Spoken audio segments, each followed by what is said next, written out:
What's up, guys? This is JTQ9 of LVT, and welcome to or back to the channel. We've got season 56. Let's try that again. Week number 2 against NEWN, SPR-T, and MIBR, made in Brazil. So grouping them together again because I'm feeling under the weather, and we're going to try to get through this without coughing too much. So in this first war, Path 7, we've got Chi. I've got my Negasonic Teenage Warhead. Beauty about her is that all her parries are passive, all her incinerates are passive, so she does not shrug anything. Initially, I was going to throw specials and stuff, but I believe with this node, every time I throw a special, it throws a heal block up, and I forget what else. It's been a while since I've taken this fight, and then she would have shrugged that, and then I would have had the damage coming back to me. So I elected in the end to, initially I was just actually going to throw SP3s, or not even, as I was doing kind of massive damage just without it. That, I mean, when you're doing 15 hit mediums, 9,000 hit, 9,000 damage lights, it goes really well. So she went down really easy on that particular fight. So we move on to Wong, which is next. This is on node 16. And again, this is your typical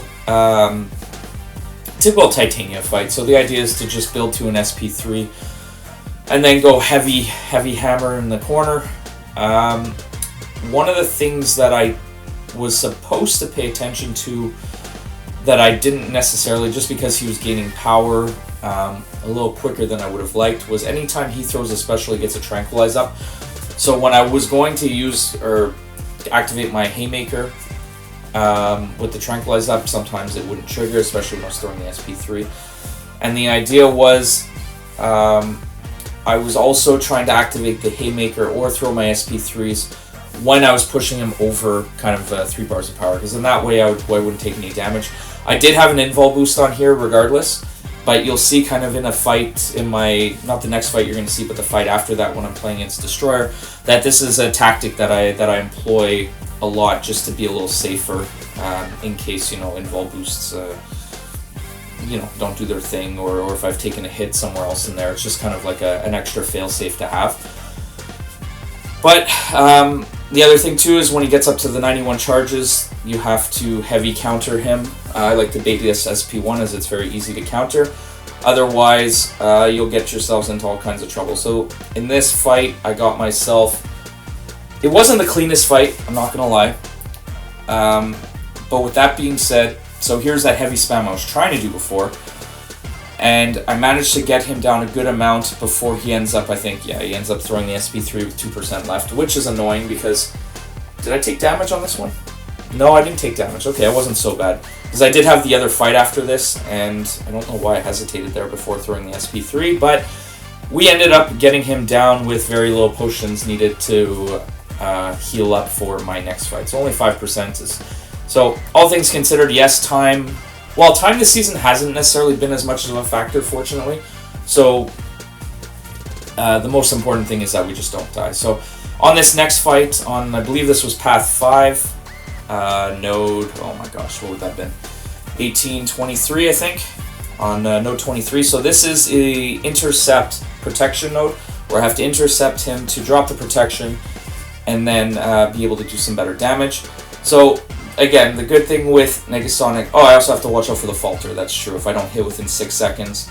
I think I tend to forget that at the beginning of this part of the fight, but the idea is that typically when Killmonger gets a debuff on him, he gains power, but because, again, Negasonic Teenage Warhead is all passive, passive incinerates and parry passives, he doesn't end up gaining power, so it's a lot easier to control. So in this one here, I managed to max out the incinerates with the SP2, the 6, so my strategy is that as soon as I throw the SP2, both my index fingers goes over to the left side of the screen, and I tap it repeatedly as much as I can to get up to the 16 as fast as I can, and then end up getting the protection down.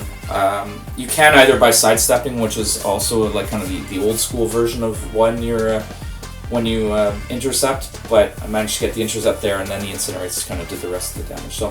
So this was the fight that I was referring to before, where it's a tricky placement. I wasn't sure how how I was going to take this, because anytime Destroyer charges at you, he goes unstoppable. So, and you need to intercept to get the protection off. So my strategy going into this was I was only going to intercept or try to intercept when I had the Haymaker ready. So then that way, as when he goes unstoppable, I can go unstoppable and not take kind of a beating. And then I was also trying to throw my SP3 at the same time, either like just before or immediately after he has an SP3 available. Because by doing that again, I become an indestructible on that point, and the degen doesn't hit me right away. So if he had thrown the SP3 before me,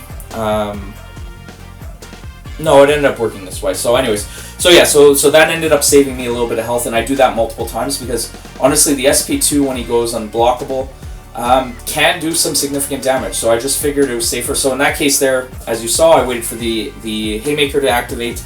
I then intercepted him. At the same time he was charging in, which allowed me to get the protection down, which now my SP3 actually does some damage, and I can actually do some damage in the corner here. So, but as you can see, the Haymaker being up, I didn't take any damage, or not that I didn't take any damage, but I took very, very little damage from the degen that comes from that SP3. So anyways, unfortunately this first war we ended up losing, score of 6-8. Honestly, we've had a very bad start to the season in the sense that I think this is our second loss in a row. Both to legit alliances, we're not saying that, but it's just we're putting up 7 and 8 deaths a war, and if our goal is to repeat as war champs or to now at this point try to get podium, we need to try to clean that up. But anyways, I know officers are trying to come up with the best tactic, and we just need, as a collective, just hopefully try to be a little cleaner moving forward so we can get those W's under the belt, and then have some little bit of luck with some of the matchups with some of the other alliances that maybe there can be an upset here and there. So anyways, we move on to war number 2, or I should say this is war number 5 now, where we're up against SPR-T. Honestly, I feel bad for these guys. This was a complete mismatch. I think there was like a 7. Well, you saw at the beginning of kind of this fight series that the war rating, I believe, was like 600 or 700 difference between us and them. So they have no. It's just unlucky for them that they matched up against us. So this war, from a very early onset, was not very close. But with that being said, when we're talking about attack bonuses being extremely crucial. It's extremely important that we come out and do what we can to make sure that we don't give up useless deaths and go on from there. I mean, on the side note too, there's also a lot of streaks on the line with a lot of people, myself included, that I don't want to give up a death if I don't have to. So we go into this next fight against Spider-Ham. Strategy was to get the SP1 off right away, get the cold snap up, push him to the wall, and then essentially try to just keep the cold snap up the whole time. Bait the SP1 and throw the SP1 essentially as quick as possible. Here I didn't, for whatever reason. I think I just simply forgot because I had the cold snap up and I was happy. But knowing that he wasn't going to be evading me anyway. But Porker, once he gets up over that 5-6 charges on him, things can go bad. And fortunately, that didn't happen. So I managed to clean him out with a very, very clean fight. And we move on to what will be my last fight. So again, I'm not taking the Nova here. I had to wait for someone else to open me up. But I was taking the Sasquatch on, what note is this? 32, I think, from memory. Again, protection. And the reason why we're sending Shuri here, well, part of it is that he's not shock immune, and I can get some crit damage on. But with the Mighty Charge, as you just saw right there, until I get my critical kind of passive shocks on him, my critical shocks, anytime he charges forward, those other shocks are going to fall off, unfortunately. So the most important thing is to keep those up as much as possible. And my strategy, so I end up taking this again in a later war that ends up being a much cleaner fight. So this one here, I was trying to aggressively intercept as often as humanly possible once the protection was up. And I realized that looking back, my main focus and probably the fastest way to deal with this fight, and well, not necessarily the fastest, but the safest way to deal with this fight, is to just build up as many shocks as possible, get close to the 50, the 50 critical shocks as possible, regardless if that takes an extra 20 seconds, 30 seconds. And then once he goes into kind of his wrath mode, when he becomes extremely aggressive, like there, I tried doing, you know, the 3-hit combo back out intercept, and he just wasn't biting on it. But now once he gets into the Wrath of Tanarak, it makes it a lot easier because he becomes ultra aggressive. So this is one of those things where I should have kind of taken that strategy at the beginning, because then it's a lot easier to land those intercepts, like as you just saw right there, and I'm able to get kind of a good amount of shocks on him at that point. So the fight is I mean, I was never in fear of actually dying in this fight. It's just more that at certain points, you know, he does have a big health pull, he does regenerate at a certain point, and I don't want this fight to drag on any longer than I have to. So I mentioned before that, you know, time is not usually an issue in these wars, especially this one here, again, against SPR-T, who unfortunately I've never heard of before, but they just got unlucky. So for our mandate was essentially just get the fight down, doesn't matter how long the fight takes, don't risk anything, and try to come out with the highest attack bonus you possibly can. So I'm starting to run out of things to talk to in this particular fight. I did fast forward it a little bit, but clearly not fast enough. But anyways, he finally goes down. So that was my war number 5.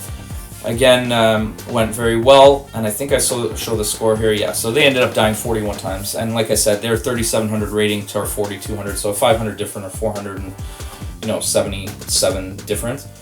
And then for this final war, we have the MIBR in Brazil. This one was extremely annoyed with myself. So the team I went in with was Void, Sinister, and APOC. Sinister was basically just for the synergy with APOC to give him, you know, the 4 kind of horseman charges immediately. But my fights did not record, so I was very, very annoyed by that, and we ended up winning. I will, like, right now kind of go through. I only had 3 fights that war, so I did want to kind of talk through them a bit. And in the background now, if you guys still want to stick around, even though you know kind of how the war ended up, and knowing that I didn't die. This is the gauntlet fight with Spider Pig when we did the latest kind of the latest quest. I forget what it was called, but anyways, it'll come to me after. But so to get through this latest quest, so I'm just playing this in the background just to kind of go. But basically, I had APOC. I took lane 1 in the first. I think it was against Black Panther Civil War. So my strategy was basically spam the SP2 with power back boosts, bait the heavies, punish the specials, and then just be careful I don't get like the reflect damage on. So anytime he was over a bar of power, I would hit 4 hit combos, kind of back out. And if he did charge in at me with the special after that, I would punish it, so I would get the unblockable because of the tactic. And then I would push him to SP2 when possible, and the fight went down relatively easy. My second fight was APOC versus Apocalypse versus Spot. And this one, again, same kind of understanding with that. So the main thing you got to watch out for there is watch for his untouchable. So I was basically just spamming the SP2 with the power back boost. Obviously, the power back boosts don't give you back as much power as they used to. And I think in that one, actually, I had a little bit of trouble. I ended up getting cornered at one point when he was untouchable and took some kind of degen damage. But for the most part, I didn't. It was never kind of in fear or at risk of dying. I think I still ended up with, 80% health left or something like that. And then I only had a third fight in that particular fight, that particular war as well, where it was node 20, where I took. Node 20 would have been path 3. Path 2 in section 2. So the first fight, I had a Void versus Kindred, and again I used an advanced power boost to start. I threw my SP1 immediately. So this was the counter one. So I did basically parry heavy, which in hindsight was a bad idea because that ended up costing me power in the end. And I was supposed to do parry medium, light, medium, parry light, medium, and SP1 kind of repeat, and then push him to his SP2 where possible. Overall, the fight went down well.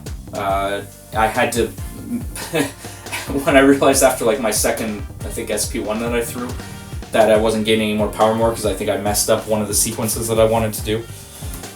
But anyways, what can you do? He ended up going down.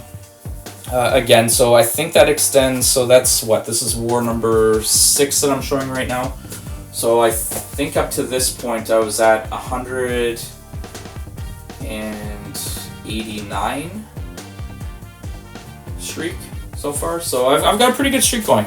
I've got four seasons now in a row without a death. And if you guys are still sticking around, I appreciate you kind of lingering and while I'm mumbling, or not while I'm mumbling, while I'm rambling on with, you know, there's 5% left in this fight to just conclude it.